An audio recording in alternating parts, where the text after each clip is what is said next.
Très bien, Carlyle. Merci pour cette, cette question.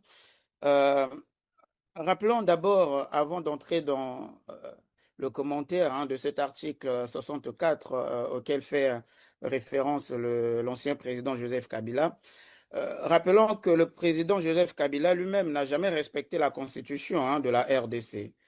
Il faut se le dire qu'en 2011, il a modifié pour pouvoir briguer un nouveau mandat. En 2011, pardon, en 2011, il a modifié pour pouvoir briguer un nouveau mandat.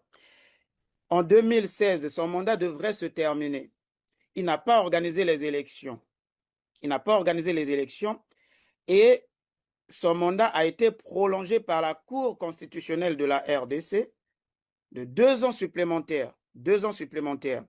Donc, s'il faut parler de la violation de la Constitution, eh bien, le président Joseph Kabila lui-même est un véritable violeur de cette Constitution. Ça, c'est le premier point. Maintenant, revenons à l'article 64 auquel il faisait référence dans son interview.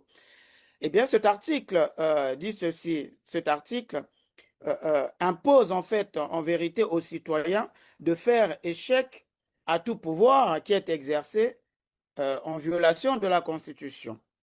Faisons une petite analyse juridique, parce que selon moi, je pense qu'il s'agit là d'une instrumentalisation qui est juridiquement contestable. Faisons une analyse juridique. On voit que l'article 64, ici, c'est une norme de sauvegarde de l'ordre constitutionnel. D'accord? Une norme de sauvegarde de l'ordre constitutionnel visant des situations exceptionnelles, c'est-à-dire des coups d'État, prise de pouvoir par la force. Or, dans le cas d'espèce, le président Félix Tshisekedi a été proclamé président par la Cour constitutionnelle, donc organe suprême en matière électorale, en 2019 puis en 2023. Donc, il exerce ses fonctions dans le cadre des institutions régulières. OK? Et donc, par voie de conséquence, l'invocation de l'article 64 par le président Kabila relève d'une lecture beaucoup plus politique que juridique.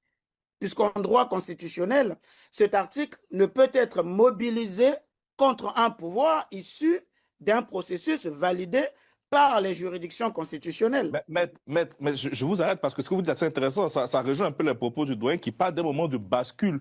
Et quelqu'un qui appelle la balayer régime, qui invoque un article 64, au fond, qu'est-ce qui nous prépare?